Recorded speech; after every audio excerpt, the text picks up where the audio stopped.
Estrogen Rockettes to Geek Salad's Retro Movie Reviews from the Geek Salad Podcast. I'm Andy. And I'm Mike. And tonight we are going to be talking about and fighting through Mike's sore throat as we talk about the Birdcage. When we got the news about Gene Hackman's death, it was like I wanted to do something. I wanted to kind of pay tribute in some way, shape, or form. We've already done Superman. We've already done The French Connection. And I really wanted to do Unforgiven, which is streaming nowhere. Yeah. It was last month. It's not this.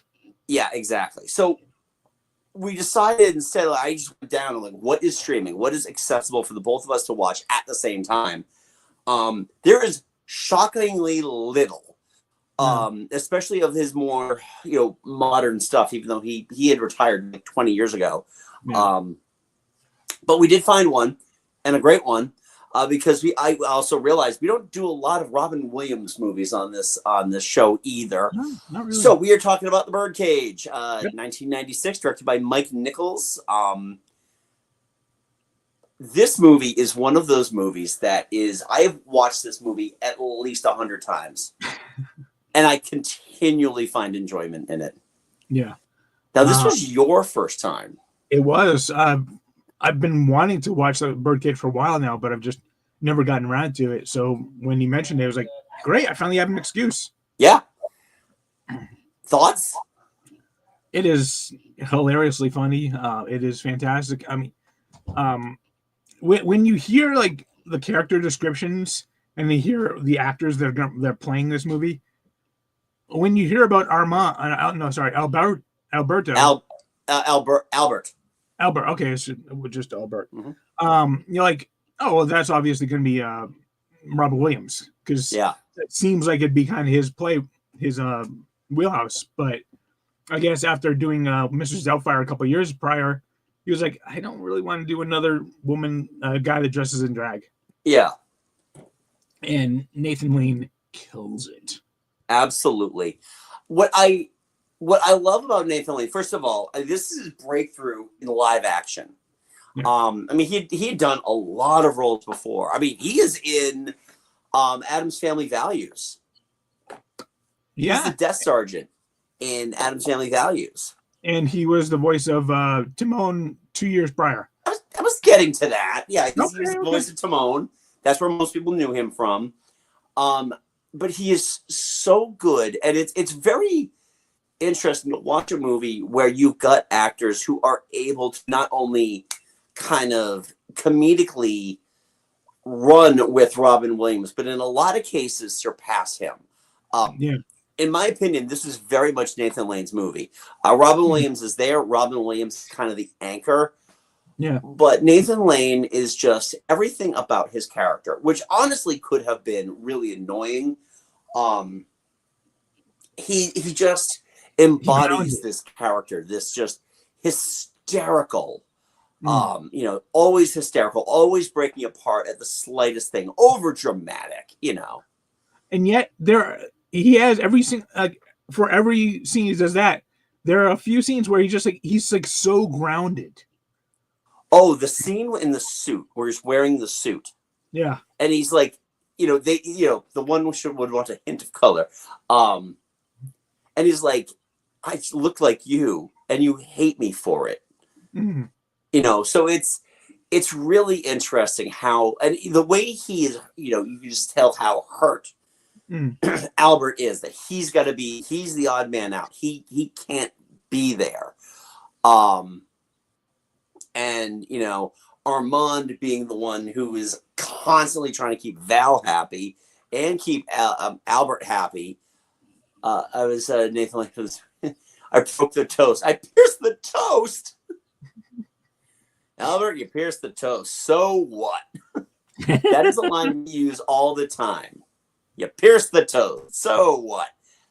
There are so many lines from this movie that we have worked into our everyday thing. The one would want a hint of color is one of them. My Guatemalanness is another. My Guatemalanness. You're afraid of my Guatemalanness, my natural heat. Yes, Agador, I'm afraid of your heat. Dude, Hank Azaria play. I mean, when you're playing against Robin Williams and Nathan Lane, Yeah, and you can actually steal some of the scenes, that is impressive. it is impressive because I think this is the first time that we really got a good look at Hank Azaria, the actor. I mean, he'd done parts before, and for that 6 years we had known him as being multiple voices on The Simpsons. So to see him do this, and the funny thing is too, is that he was filming this around the same time that his then wife Helen Hunt was filming Twister. Oh, and they were coming home from these shoots, and it was like, I'm covered in mud and all that stuff, and he's like, stealing all my makeup remover. when he's trying to walk in the shoes. The physicality that he has to demonstrate. He is a lot of physicality in that in the entire movie, even if it's like little things when he's cleaning the pool. A lot of physicality there. The whole thing about the shrimps. Oh wait, the shrimps. And if you notice, he is holding on to those shrimps for a solid 10 minutes. Those are not going to be good shrimp anymore. No, they're not good shrimp. No. Fuck the shrimp. And can we just say how much of an asshole Val is?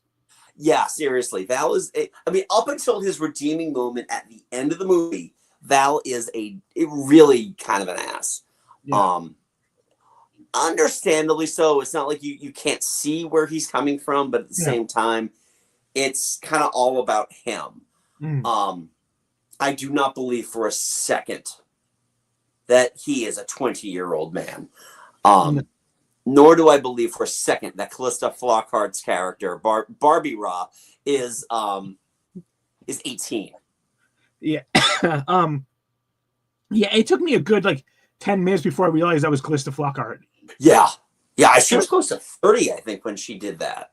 But this is also one of her first really breakout roles. Yeah, this is before Ally McBeal. Yeah. So I'm pulling up ages right now. So looking at the cast, Callista Flockhart. So this movie came out in 96. She was 28 years. Oh wait. Yeah, she was 28 years old. Dan Futterman. Dan Futterman was actually he is. Wait, am I reading that right? Okay, Callista Flockhart, born in 1964. She was 32. Oh, geez. Yeah, Dan Futterman, born in 67. He was 29.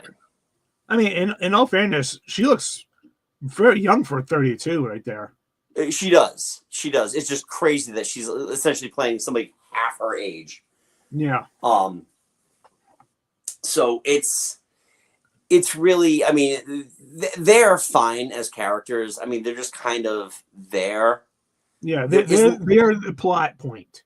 They are the plot point. Yeah, they don't have to do a lot because everybody else is going to do everything around them. Speaking of which, let's talk about Gene Hackman.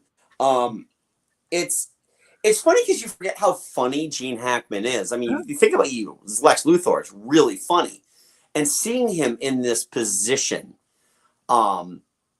it's funny too because it's like in the hands of a lesser actor, a lot of the overt conservatism that they had thrown upon the character of Kevin Keeley would have been annoying, but for some reason he makes it work.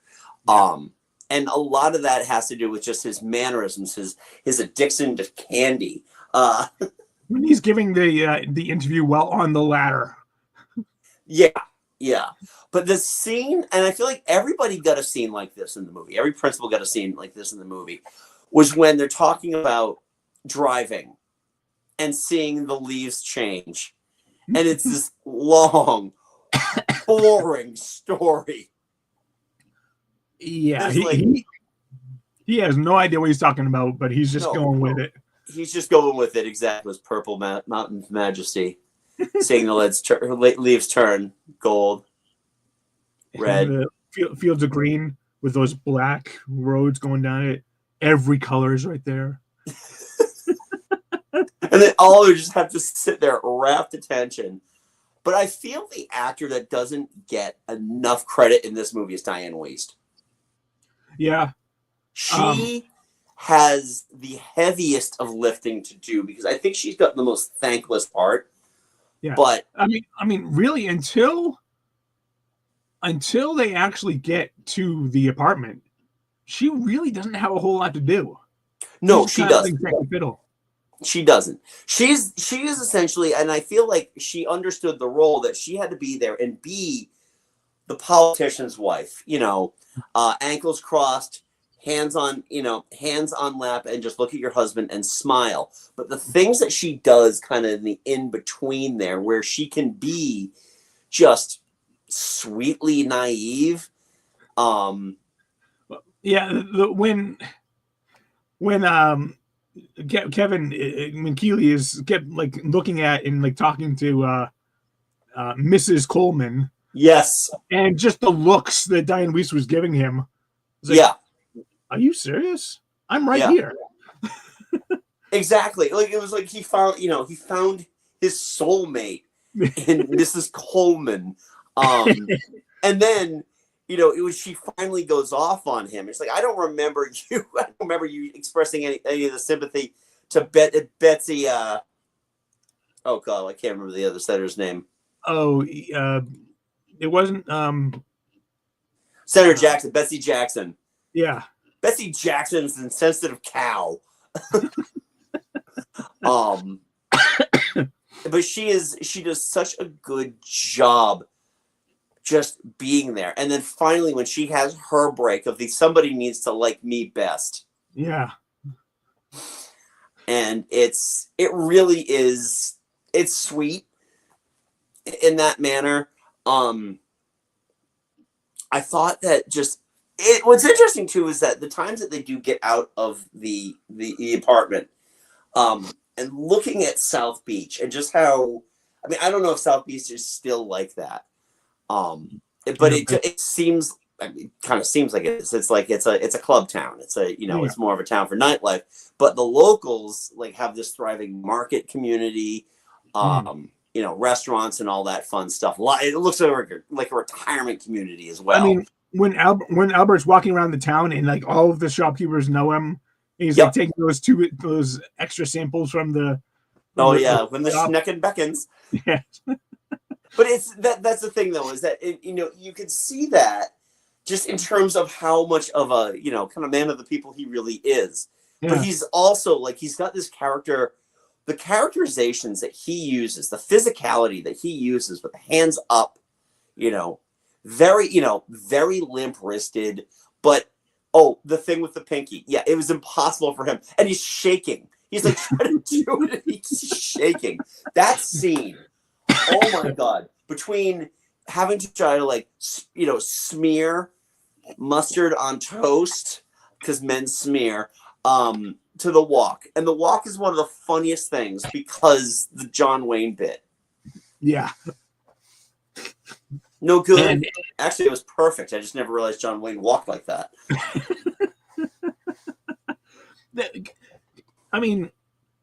For someone playing the straight man, which he doesn't often do, Robin Williams and Nathan Lane had phenomenal chemistry. They had fantastic chemistry. Exactly. I legitimately believe that they were just a middle-aged gay couple. Yeah. They had that thing where there were these moments I wouldn't say of tenderness. And I'm going to get into my mid-90s movie gaze spiel in just a second, but they allowed them enough.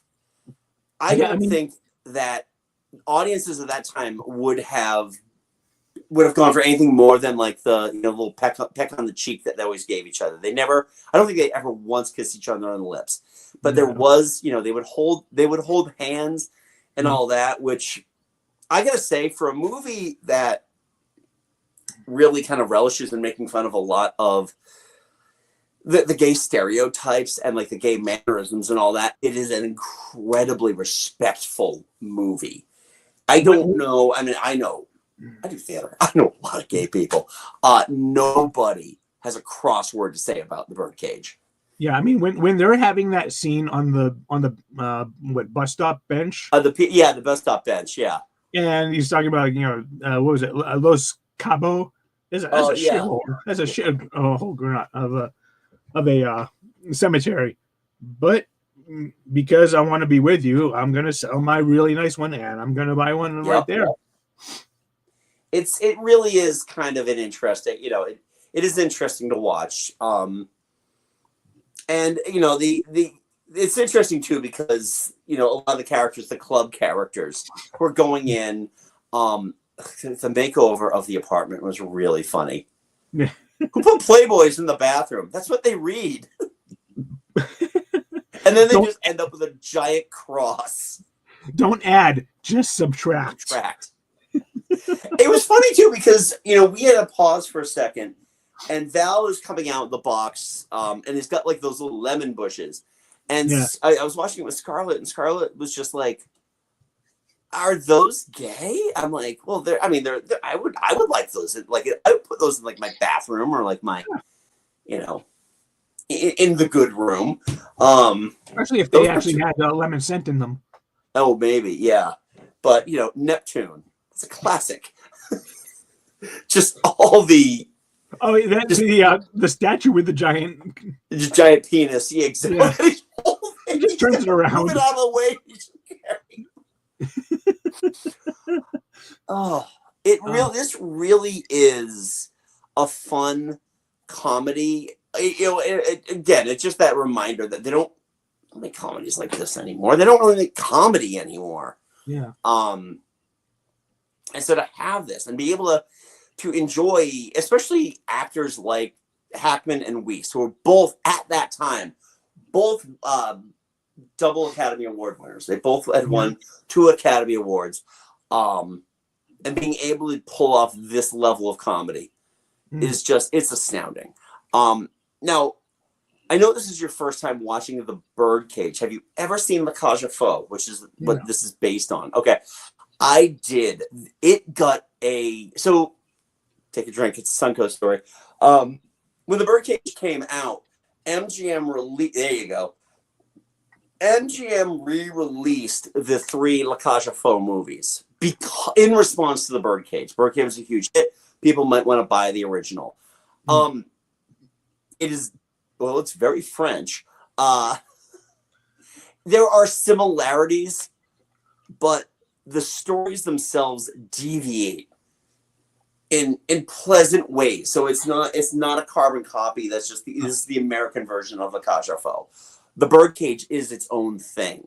They Americanized the names, so that was one thing. I think it's Albin is the Albert character in La Cage aux Folles, which is also, by the way, a Broadway musical. It's Albin and Renato. Yeah. Albin's stage name is Zaza Napoli. Instead of Starina. It's weird. I know that they played like a little bit of the song. Like, there were 2 songs that Starina sings in the movie. At least the one that Robin Williams is writing. And then there was the one that he started to sing before Armand went upstairs to go greet Val. Yeah. I have heard both of those songs back when I had satellite radio. The Broadway channel would play those songs, and they're okay. It's Nathan Lane. He's done the producers. He's done plenty of really good Broadway. Wasn't at least one of the songs written by Sondheim? It might have been. I think the song that was written by Sondheim, and I'm gonna pull this. I gotta pull up the music credits now. I think was a song that he sang with Christine Baranski, who we haven't even talked about. I mean, she's kind of there in terms of character, but let's see. I'm taking a look. Music. 3 songs written by Sondheim were adapted and arranged for the film by composer Jonathan Tunick. Albert's first song, As Starina Can That Boy Foxtrot, cut from Sondheim's Follies. Okay. Little Dream was written specifically for the film, ultimately used during Albert's rehearsal with the gum-chewing dancer. Honey, you're wasting your gum. He blew a bubble with his gum and popped it in my face. Let me take a look. And there's one other there. Tonga. When Armand and Catherine dance in her office, they sing "Love Is in the Air" cut from A Funny Thing Happened on the Way to the Forum. That's the one. That's the one. Yeah. And it's fun. You know what the funny thing is too. You know, and I think about this. I think back to when the movie was released. All of the ads for this movie more so revolved around Robin Williams. Obviously. You know, the whole, the Fosse, Yeah. Martha Graham, Madonna thing. Yeah. You know, the Robin Williams isms. Yeah. Even the poster is weird. And, you know, if you clicked on this, you'll see the poster, because I always put the poster in our tile, that Nathan Lane is in a suit. Yeah. Robin Williams is the only one who's dressed flamboyantly in the advertising. Yeah. Which I'm is looking at really it right now. weird, because when you get to it, again, this is Nathan Lane's movie. Yeah. So, but I guess I would kind of understand that, because you want to hold back him coming out in the dress as Mrs. Coleman. Yeah. Because that's really the. Well, I wouldn't have even done that. I would have just given one of his normal, like, going out outfits. Oh, okay. Yeah. Yeah. I mean, he could have had like the flamboyant. I mean, I know that was the Armand thing of the floral shirts. But yeah. Okay. Now, who was the music director again? You had it up earlier. Jonathan Tunick. Interesting. It's funny because the music of this sounds a lot like the music from Soap Dish, which is Alan Silvestri. Very much like that Southern Florida mambo, beat. In fact, actually, the Alan Silvestri's Soap Dish theme is in the trailer, because when you go on Amazon and you watch, you get, before you hit play, you can watch essentially the trailer. Yeah. In the autoplay, and you hear that, it's like, oh, that's the Soap Dish theme. Yeah. But anytime you can get Gloria Estefan and Miami Sound Machine into a soundtrack, that's a good one in my book. Well, I mean, considering it's, there's a mix of things there. The sound is very much that Southern Florida sound, South Beach sound, the Latino sound, and I'm fairly certain that Gloria Estefan is a gigantic gay icon. I believe it. Yeah. I mean, Agador was a big fan. Come on, Gloria. Overall, I appreciate that we could finally watch it. I'm glad that we could pay tribute to Gene Hackman with the movie. I think a lot of people just forget that he's in, because when he died, it was a scramble. What are you gonna miss? It's like, okay, well, Popeye Doyle, French Connection, fine.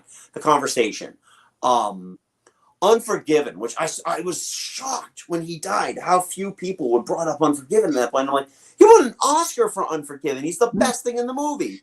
How are we forgetting that? For me, he's all those other movies. For me, it's Young Frankenstein, The Blind Man. Oh, jeez. Uncredited as the blind man. His line, "I was going to make espresso." Apparently, that was ad-libbed, and they had to cut immediately because all of the entire cast just completely fell off laughing. Yep. And that is great cinema lore. Yeah. And I know I've never seen Crimson Tide, which I've heard he's really good in. I'm shocked I haven't seen it either, because even though it's a Tony Scott film, apparently Tarantino did like a run through on the script as well. Plus, it's Gene Hackman and Denzel Washington. What's not like it? Well, how can you go wrong? And then the Royal Tenenbaums. It's like all these movies I wanted to review. Why? Yeah. But yeah, no, The Birdcage is a fantastic movie. I always relish watching it because it is so much fun to watch. Yeah. So that's all I got to say about that. I want to preserve your voice. Thank you. I appreciate that. Oh, you're very welcome. So We want to know, what are your thoughts on the Birdcage? Have you, actually, here's a big question for you. You can leave that polite comment below in the comments. Have you seen La Cage aux Folles, the movie? Not the musical, but the movie. Have you seen that? So let us know in the comments. If this is your first time here, welcome. We do this every week, so check us out. Hit that subscribe button. Thumbs up helps us in the algorithm. Give us a 5-star review on Apple Podcasts, because that's really all you can do, even though you also want to follow our podcast that Mike and I host, Geek Salad. You check that out wherever you get your podcasts. We just recorded last night our Music of 1995 episode. That'll be a 2-parter. That should be out very soon. I have a lot more time to edit now, so I'm going to be doing that, as I've kind of taken a break from theater. And you can follow us on the socials. We are on Facebook, Geek Salad Podcast, and on Blue Sky. Blue Sky. Follow us on Blue Sky at geeksalladradio.bsky.social, I think. No. I'm just going to say it's at Geek Salad Radio. You can find us there, and everything will just be easy. There's only one of us, I think. So anyway, until next time, I'm Andy. I'm Mike. Go forth and be nerdful. We'll talk to you later. There we go. All right, cool. Couldn't find